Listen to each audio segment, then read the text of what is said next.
Alrighty, Kiza, welcome back. And first things first, it must be said that we are absolutely overwhelmed by the amount of support and signups that we've had to the Patreon over the last week. It has been incredible. So I think it's safe to say it's exceeded our expectations, Kieran.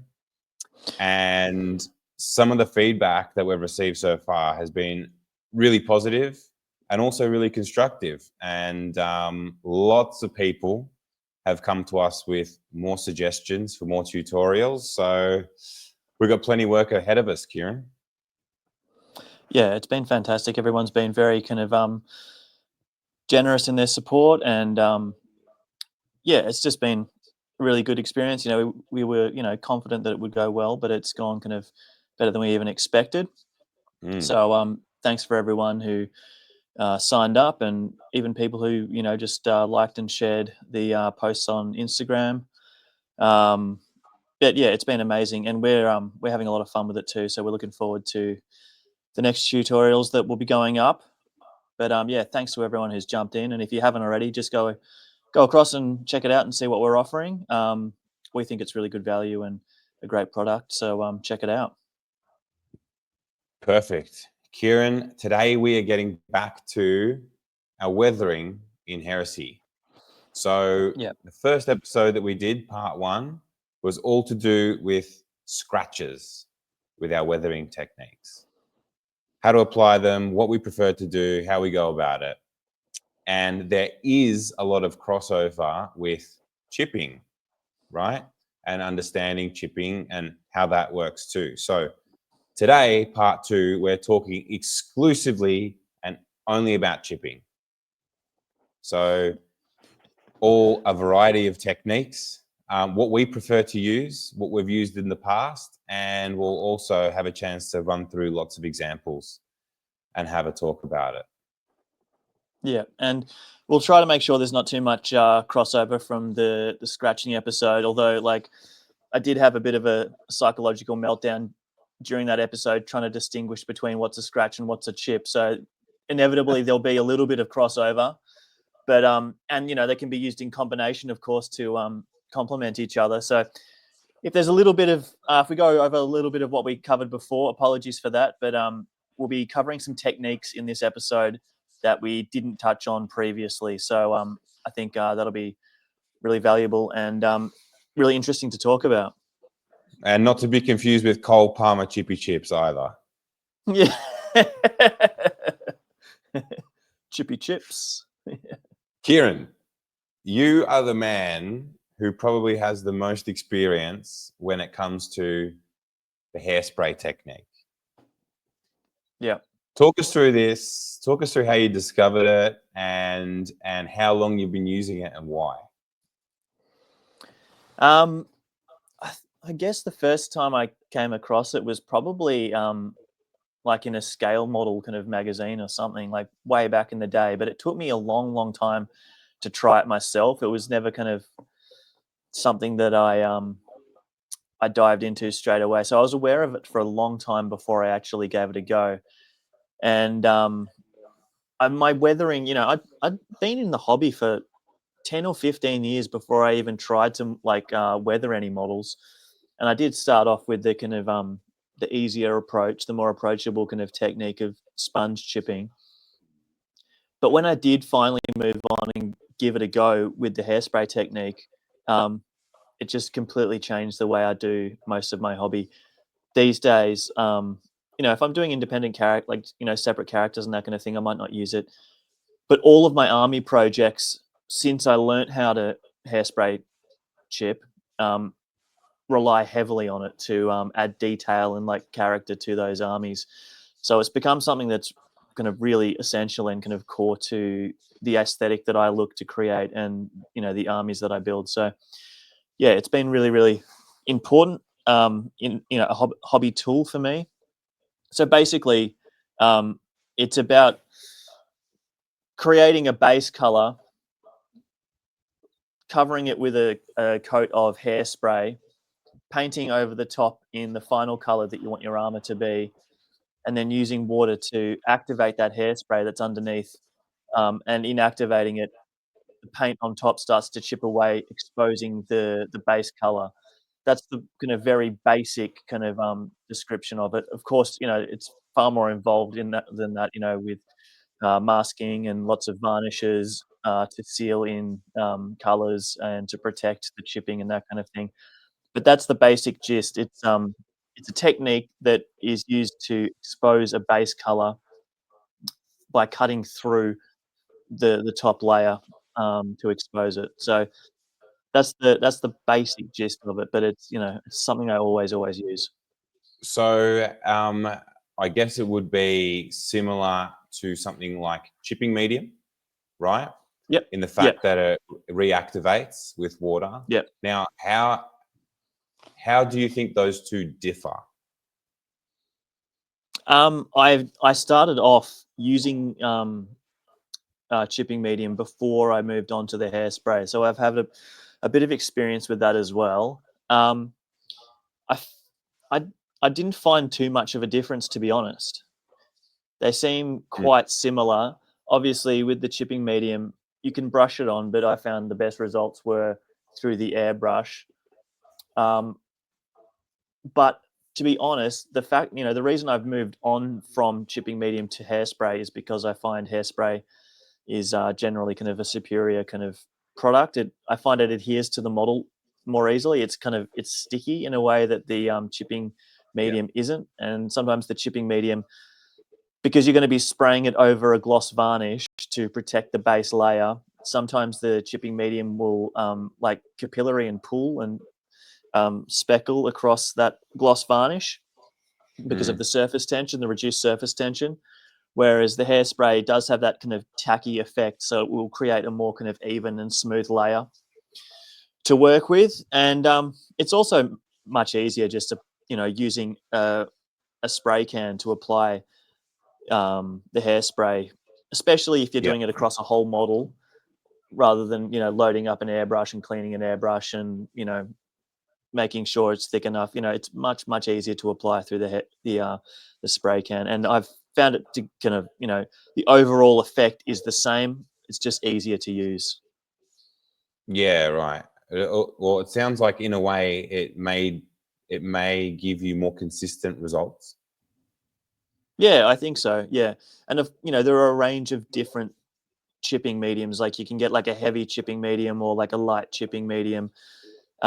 I've found that like an extra hold, an extra strength hairspray just gives me that consistent kind of feel that um, is easy to apply across a whole squad or across a whole, a large vehicle, and it'll have that consistent effect across the whole model. Whereas because of the capillary action that I described, the low surface tension with the gloss varnish, sometimes a chipping medium applied through the airbrush won't kind of won't be evenly dispersed across the model, and that can cause Yep. issues. Not insurmountable issues, but if you're doing a whole squad or a whole army, you want everything to be as easy and straightforward as possible without too many surprises when you're trying to create that consistent effect. 100%. Do you want to take us through a couple of examples and just talk about how you go about it in certain models? Sure, I think I've done it across a lot of armies, but I think probably my Alpha Legion, like the Imperial Fists, Alpha Legion in disguise as Imperial Fists, is probably the best example, just because Yep. the two colors are so like strongly in contrast to each other that it's very easy to see on the model. Um, this guy here is just he was a test model that I did for the army. I did him in the style of a inductee marine, but you can see here that I've used a metallic blue as the base coat, and that was simply just Tamiya light blue, metallic light blue in a rattle can. So it was very, very easy to apply. I just used that as the base coat for the model, With that Tamiya, you wouldn't even need to give it a gloss varnish because it is so robust as a prime kind of color from a can that it's not going to be damaged at all by the scratching, the chipping process, or the reactivation with the hairspray. But being a super kind of cautious hobbyist, I gave it a coat of gloss varnish anyway. So yeah, I'd spray it blue, the whole model, then I'd gloss varnish the whole model. Once that had cured, it's time to paint. I'd give it a coat of the hairspray, let that dry for a while. It doesn't take too long for the hairspray to dry, like 10 or 15 minutes, really. You can leave it a little bit longer if you want to be super cautious, but it's very quick to set. And then it's all about painting the yellow on top. So I go about painting the yellow exactly as I would for painting any of the yellows. So start with a white base coat, build up a solid layer of white across the whole model, start adding in the purple in the shadows, and then just Imperial Fists yellow across the top. This is one of the free tutorials I have on my Instagram. I'm also working on a more detailed and like holistic example for the Patreon. But there's a quick and an easy way on Instagram if people want to check this out. And then once I've given the yellow a good opportunity to dry, you obviously don't want to try and reactivate it before it is properly dried and cured, because if you did, you'd have bad results. Obviously, the colors would start to run because you're going to be adding water to it. So you can, when it comes to adding the water, you can do that any number of ways. Like you can be very cautious and add it with a paintbrush. Just obviously you want to be using clean water so that it doesn't stain your beautiful yellow, because it hasn't been varnished or anything at this stage, because of course if it was varnished you couldn't activate it because it's been locked in. So clean water. When I'm rushing and I'm trying to do like a whole squad, I'll literally pick the model up and dunk it into the water, give it a shake, and then go to chipping. So you drown the poor exactly guy. you can, yeah, for real, you can be as precise or as quick as you like, depending on the project. And then there are a number of different ways that people use to actually apply the scratches. One last thing with the water, you want the model to be wet, but you don't want massive pools of water on there, of course, because then once you start adding in those scratches, the water will get underneath and then more paint might come off than you intend. You want it moist. You want to be moist for the heresy. Yeah. So to be honest, like if you wanted to be very precise with it, I think the best way to do it would probably be to airbrush some clean water across the model, just to get a consistent kind of thin layer across the whole model, rather than dunking it the way I do, or painting on very slowly with a paintbrush. I think airbrushing would probably be the way to go. When it comes to, go ahead. I think with this sort of scheme in particular, it would be an absolute ball ache to try and get a metallic blue underneath a beautiful pre-shaded color like that. So this technique is actually perfect for the look that you're going for. Yeah, it is. It's far more practical, I find, than trying to paint it on. And the effect looks more natural because they are actual genuine scratches or chips, rather than being painted on by hand, which always kind of runs the risk of looking inorganic or a bit unnatural. But when it comes like the tools, a lot of people will use like a toothbrush. I find that a little bit imprecise, a bit too rough. I suppose it could work on a large model, or if you wanted to really, really heavily chip the model. Some people will use like a firm kind of dry brush style brush with firm bristles. I've seen people use like toothpicks to chip away. That'd be pretty decent. For me personally, I use a pin, so like just a safety pin or any kind of pin, because it gives me kind of really kind of precise control, and I can make exactly the kind of chips that I want to make. And I don't end up with any, I do occasionally end up with larger chunks coming off than I intend if the hairspray activates over a wider area than I was expecting. But generally, it gives me very kind of close control to create those kind of chips that, in my mind, look more natural. So yeah, there's a number of different ways, but as the example model on the screen there, that's what it looks like when the chipping process is finished. My kind of, with the chipping, you want it to look natural, so I try to follow the lines of the armor, and it's also a kind of a technique on the models that I chip using this technique. I don't edge highlight because the chipping kind of serves the same kind of purpose. It highlights the corners and the edges of the armor. So if you look on that model in particular, there's quite consistent chipping along the top of the knee plate. There's chipping along the belt. Most of the lines of the armor have chipping on them. Of course, you don't want those to be the only areas that are chipped. You need to have some chips on the flat panels as well. Otherwise, it'll look a bit strange. But the majority of the chips are definitely concentrated on those kind of hard corners, things that are going to get bumped, but also the areas that I want to highlight or kind of expose a bit more on the model. So yeah, it's an artistic kind of practice, as well as being like a practical technique to create realistic looking chips. You also can use it to highlight particular parts of a model or make something stand out, and cheat in a way where you don't have to edge highlight everything. So yeah, it's got several uses, and I'm a big fan of it. I've also included here a picture of the finished model. So you can see here that it looks much better now. It's kind of toned down. The chips are kind of less extreme, and that's because I've added weathering powders. I've added oils. I've also given the model a coat of of matte varnish, and that has knocked back the blue quite a bit, but it's still quite obvious there. And if you saw that model on the tabletop from a distance, you wouldn't realize that it's an Alpha Legion. But as soon as you get anywhere near it, you'll see those little bits of blue, and if you pick it up, it'll become quite obvious, which is kind of the effect I was kind of going for. I didn't want it to be like super blatant with massive chunks of blue armor. And that's great. I found that the chipping technique is the perfect way of doing that.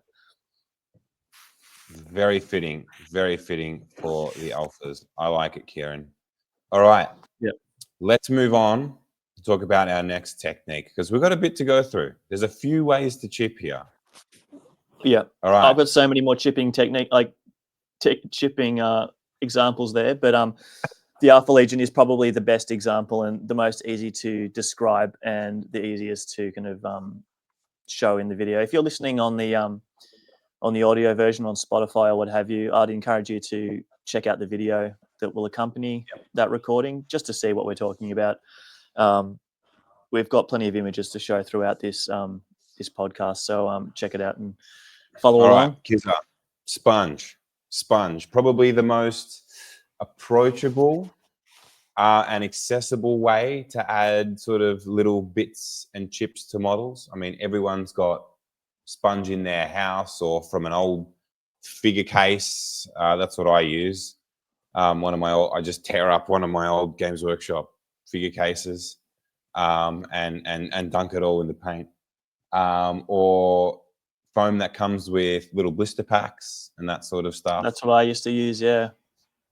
Yeah, so sponge is literally everywhere, and it is probably the easiest one to get started on. So do you have any example? Oh, you got this example here about sponging? Yep. So I don't do too much sponging these days. I do prefer the hairspray technique, or painting on scratches by hand. But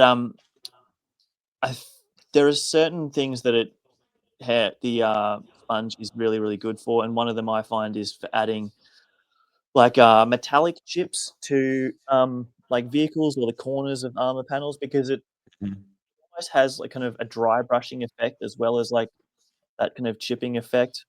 Yep. Now, you can see here at the top of the image there on the very front kind of corner of that Sikaran chassis, you can see that there's a lot of metallic sponge chipping around the top there. But if you look around the edges of that armor plate, I've also sponge chipped all the way along there as well, a little bit. So again, I'm using it as a highlighting kind of technique. But I definitely encourage anyone who's kind of interested in adding some weathering to their tanks and who hasn't tried it before. I'd say definitely start with sponge chipping because you'll learn kind of the technique and the aesthetic and what looks good and what you like the look of before jumping into something like hairspray technique, which is a little less forgiving and a Yeah. little, it's still very approachable, but you'll learn what you like doing the sponge chipping, and then perhaps you can move on to something that is a little bit more involved, like the hairspray technique. I know you've done quite a bit of. Do you do a lot of ch- in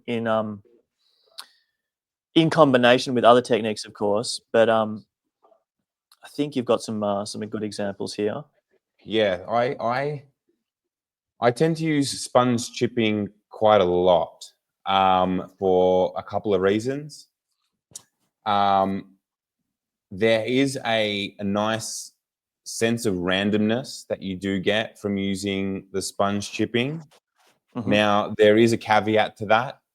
If you are holding your sponge and using that same position to constantly do dabbing and pitting and stuff all over the armor, what you run the risk of is actually creating a stamp effect where you're copying that same random pattern all over the model, and that's not what you want to do.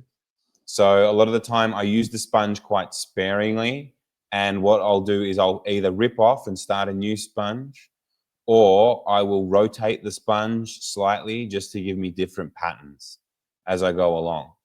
So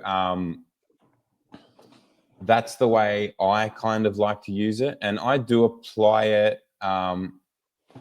quite a bit to some models. I'd say because it is a fast technique as well, I tend to use it a lot more on a larger canvas, like vehicles, for example, rather than infantry.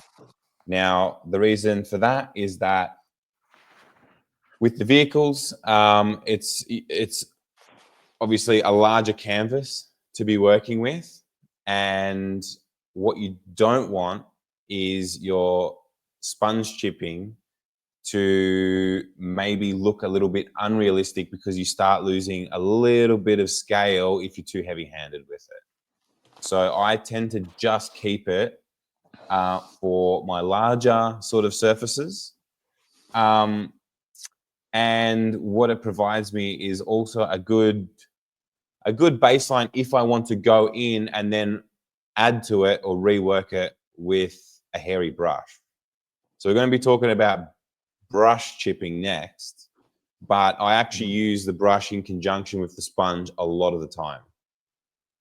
You raised a good point in that the sponge could also be used to add just highlights to edges as well.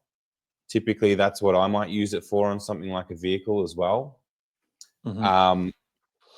Because it does give that sort of roughed up look to corners and to edges and whatnot.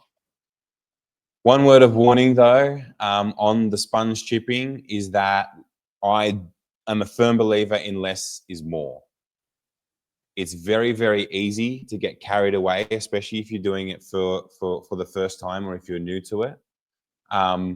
It's very easy to get carried away because you're focused in on such a minute area and you're looking to add all these little chips and you're depressing the sponge here and here and here and here, and then all of a sudden you hold it at arm's length and you've lost a lot of detail, or you've created a lot of visual chaos because there's just too much of it on the subject, whether that's a marine or a vehicle.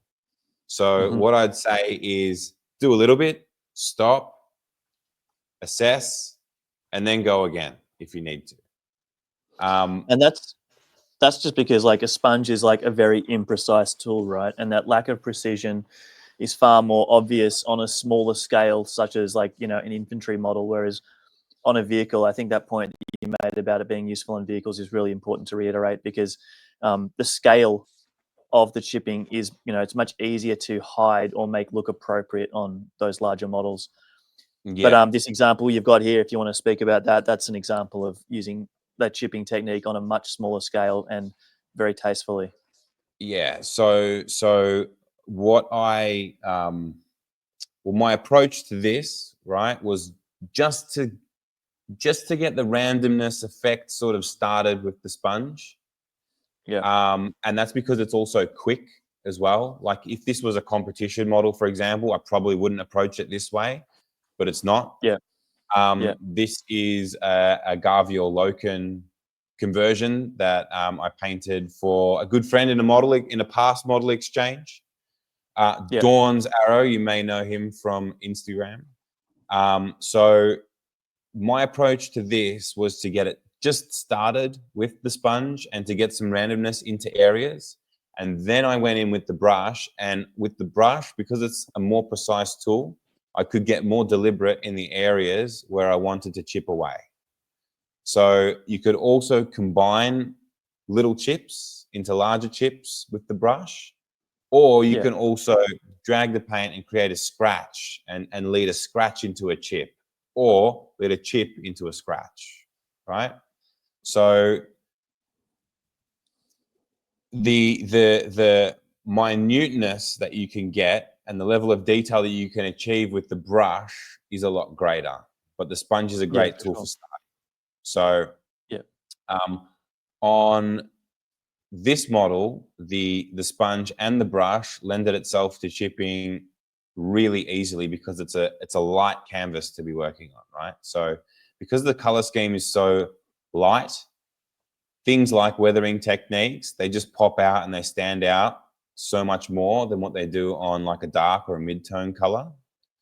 And I used the same approach for this Star Phantom, even though it's not directly Heresy related. Badab is pretty close. And that was the exact same approach that I used on this model. I liked how it looked on the Loken, and then I tried it again on a slightly different sort of white ceramic gray color. And it was a great opportunity to add more character with the brush afterwards. So, you know, I was going to say, it looks like this guy's got a bit more brush on him, Yeah, he's got a bit more brush, and you can see that sort of, you know, in the combination of chips and scratches. But when you do little things like across that helmet sort of mohawk, or that center sort of raised part, you know, just little tiny little chips that you can add in there, or around the earpiece, or underneath the eye socket here, or around the mouth, like I've done. It's a chance to add a lot more detail, but in a very, very, very small, much smaller scale, just to sort of sell that look a little bit more. Yeah, I was going to ask you about the color as well, because obviously on these lighter colors, so like working on a base of a light gray or a white, it's easy to, well, it's possible to be very kind of precise with those darker chipping colors and to get a really, really nice effect.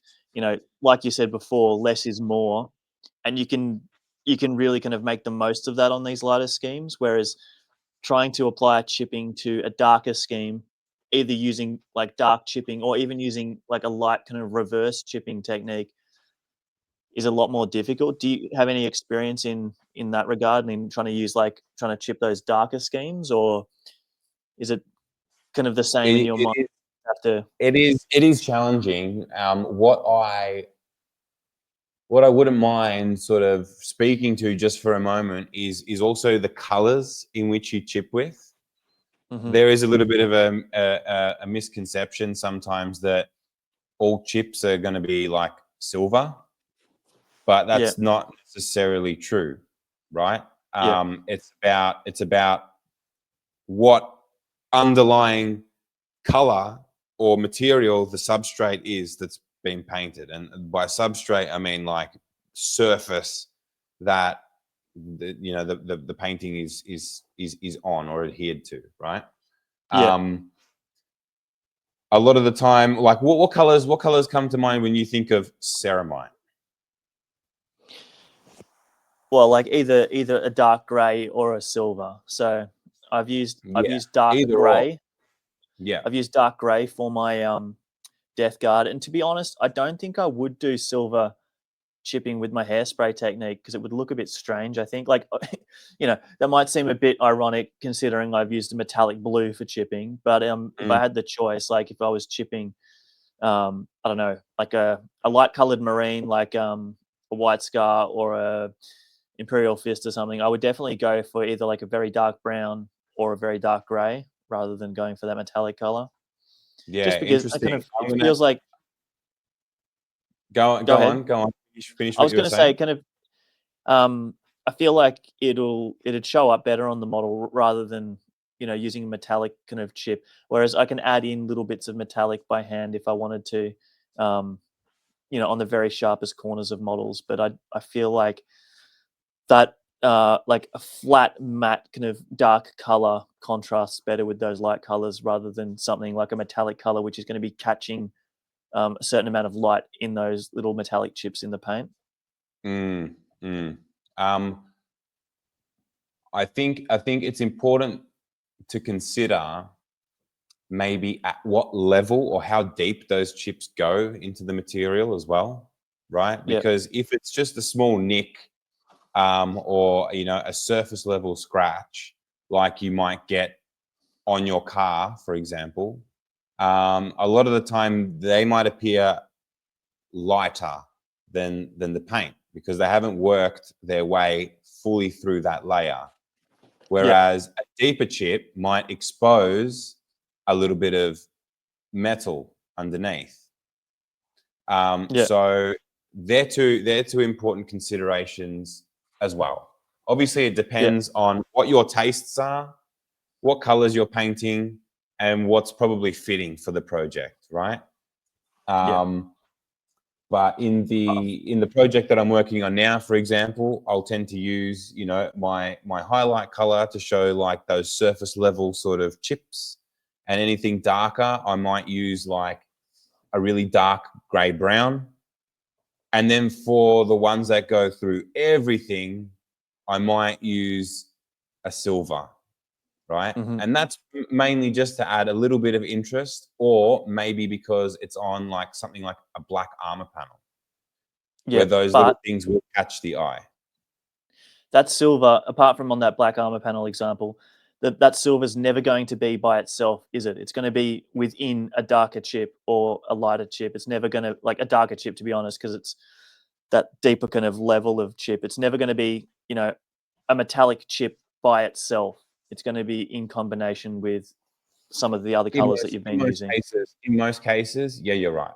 I mean, you Yeah, still want to yeah. simulate some sort of randomness, so it's not going to be 100%. That's the rule, Straight from the and top there to are the no, and bottom. there Yeah, are no rules. We're just talking about the way we sort of approach it. There are no of rules, but course. Yeah, of um, course.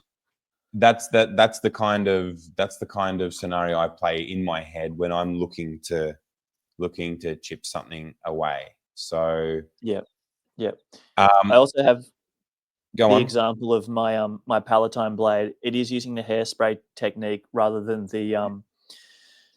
the chipping technique with this sponge, but it's an example of those lighter underneath chips, like the lighter base chips. And Yep. the reason I've the reason I've gone for that with the Emperor's Children is aesthetic rather than kind of trying to create a realistic looking chip. Simply because that purple, like in reality, is quite a dark color. If I went for like a dark brown or a really dark gray or even a black, the chips would hardly show up on the model, especially on the tabletop. They wouldn't be visible. So I went for that lighter pink, like a very kind of bright pink shade. And that's simply because it's something that'll be easily picked up by the eye when looking at the model. And so there's that aesthetic kind of consideration as well as like the practical, realistic kind of approach as well. Yeah, and it looks great. So that brings us to an uncommon technique, quite old school, Mm. right?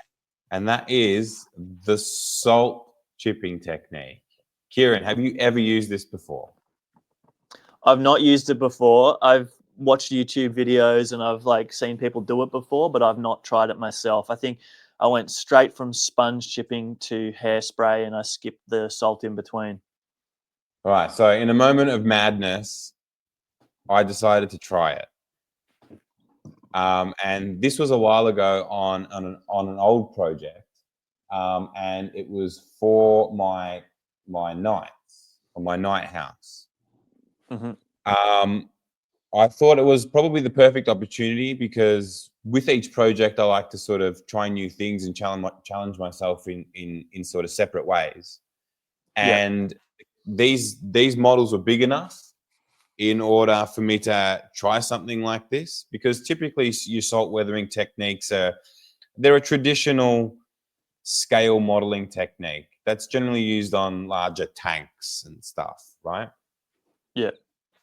So this being a larger model it gave me the perfect opportunity, really. So the way I approach this, very, very similar to the hairspray technique.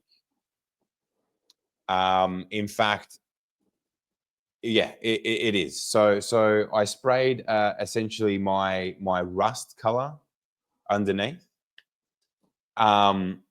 Used a little bit of water, and then I got my ramekin with crushed up rock salt in there. And the reason I crushed up rock salt and just didn't use like shaker table salt was because I wanted randomness of size. Yeah. And randomness is really important when it comes to weathering. We've spoken about it a lot in this episode already, and also in the previous one when it came to scratching. So what it ended up giving me was a bunch of different little grains of salts, all the way up to big sort of rock salt sizes. So there was a variation in what I was sort of sprinkling on the model. So after wetting it, I then sprinkled it in areas as realistically and I don't know, as best I could in the areas that I wanted. And then what you do, you let that set in, and then hit the model with the top coat color. Yeah. Much like the hairspray technique, you then use the water to then reactivate and dissolve that salt. And you can easily just wash it away. So I use the combination of water and just a toothbrush just to shake the salt off. Yeah. And what it left me was a quite a realistic, in a way, little patches of chips and of rust sort of spots coming through. Because when something gets chipped or something starts to rust, you do get this seepage of browny sort of color come from the panel before it fully starts to sort of drip and corrode. So that was one sort of positive that came out of it. And then from there, you sort of add the interest to it through your streaking and oils and other weathering techniques, right? Yeah. What I will say though about the salt technique is that there is little to no control over how deliberate you want to be in certain areas. You're governed by the sprinkle, and the salt bay, technique. Yeah. And it gives you a really bad lack of control. And that's what I kind of found frustrating about it, because these things should be considered, especially on such a small sort of canvas where you're trying to capture that sense of scale in your weathering. Yeah. So the it pro is more natural. It is more natural. Yeah. It is more natural. It is more natural. Yeah. And what the salt actually does too, the salt that isn't, it's very, very hard to tell from these photos, but in the hand you can see, it does give the model a slight texture and that little subtle three-dimensional corrosion sort of effect around that chipping. Yeah. And that is also really, really interesting because it emulates real life in a way. Yeah. So on one hand, you've got this quite realistic looking technique, but no control over it, or less control that one would like. But in a nutshell, that is the salt weathering that I've had the experience with. Now, I'm not a historical modeler. or traditional modeler in any sense of the word. I just take inspiration from there. So I could have done this all wrong. Who knows? I'm sure there are experienced modelers out there that will sort of give me some feedback on the salt weathering technique if they've got the experience with it. But I think if I were to add to this army or approach it again, I wouldn't use the salt technique for those drawbacks. Alone. I think I'd probably use a combination of hairspray and then sponge and a brush. So a combination of all three of what we've spoken about already. Yeah, that's that point you made about the the three-dimensional aspect of the salt technique. That's something I forgot to mention in the hairspray technique, because it's also creating like actual genuine chips in the armor. So depending on how thickly the paint went on, you'll be able to see by eye that there are actual bits of paint missing, and there's a layer, there's a substrata of paint there, and that creates a really kind of effective kind of look, and goes really naturally with oil streaking and those kind of effects as well. So yeah, that's something I forgot to mention in regards to the hairspray technique. That especially with that yellow scheme I did, like I had to build up pre-shade and then go with the yellow over the top. So there's quite a lot of paint there. So the chips do are get that genuine chips in slight the armor. three-dimensional effect between the layers. Yep. As subtle as it is, yeah, it does convey that one layer is sitting higher than the other layer, right? Yeah, naturally, and you don't have to underline it or highlight it or anything like that. It's just it naturally creates that effect, which is really, really handy. One other thing I was going to say about the salt chipping is that it doesn't give you the opportunity to do directional chipping, does it?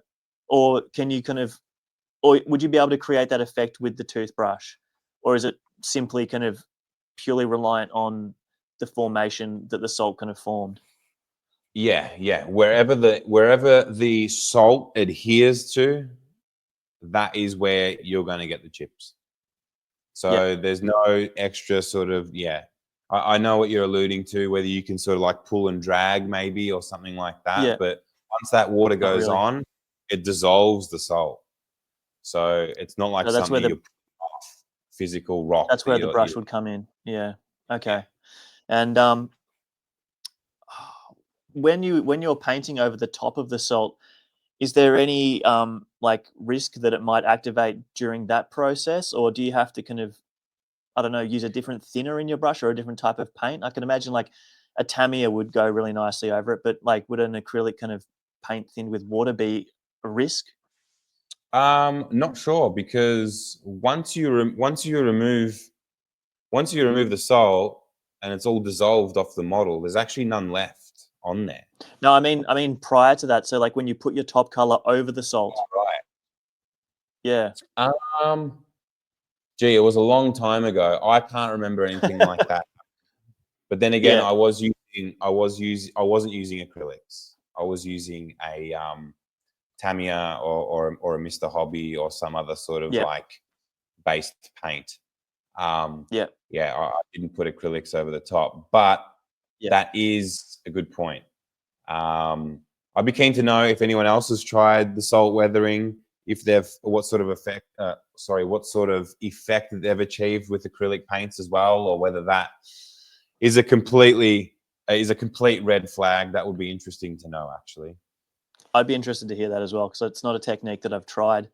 And I was just wondering, like, you'd have to be careful with the airbrush as well. Maybe go a little bit of a lower PSI, although you want a high PSI so that the paint is thin. It doesn't activate it, but you don't want it too high. You don't want to blow the salt off it. Like, anyway. Yeah. You're overthinking it. Do you know what I did? I'll try this. Yeah, this seems cool. Okay. Well, jobs are good. And that was it. Yeah. I clearly Well, didn't. It turned out great. It turned out great. Don't worry. Be happy. That's it. What we do think about a lot, though, Kieran, is our brand new Patreon. Yep. And we are always working in the background to bring you more tutorial content. What is also on the Patreon is a place where we share all of our work in progress stuff. So we've already started posting some recent whips of models that we're working on at the moment, and there's only going to be more there. So it's the perfect place for us to engage with our patrons as well. So if any people who support us on Patreon do have a question, leave it there. We'll be sure to follow it up. And it's the perfect hub, really, just to talk about Heresy Hobby and our painting and sort of what we do. So that's going on. Please check it out if you feel so inclined.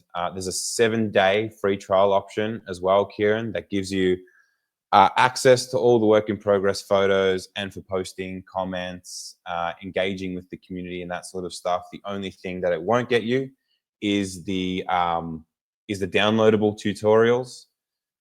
They're part of the membership rate on there. And Kieran, do you have anything else to add with regards to the Patreon? Just that the tutorials are also individually available if you fancy one tutorial and you're not, you don't want to get the whole lot. It is much better value to sign up and get the whole lot. But if you're after one particular tutorial and that's all you want, that's also an option that you can take.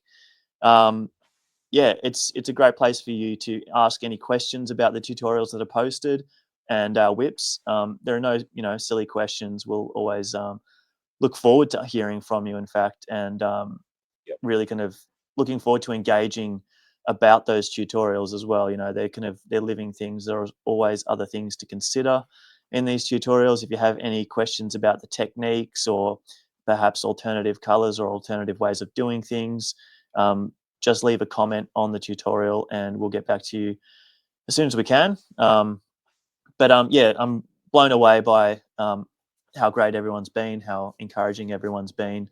So go across, check it out, see if it's something that you might like to be involved in. We'd love to have you. Perfect. All right, Kieran, that finishes another weathering episode for Heresy. We'll be back next time to talk about what we've recently been working on. We've had an amazing week of Heresy Hobby, so incredible. We can't wait to share. So good. And we played our first games of 3rd edition as well. Oh man, like Anthony Bourdain used to say, I'm hungry for more. Yeah, I can't wait. Me All right, too. everyone, stay hard for Heresy, and we will see you next time. See you next time. Hard for Heresy.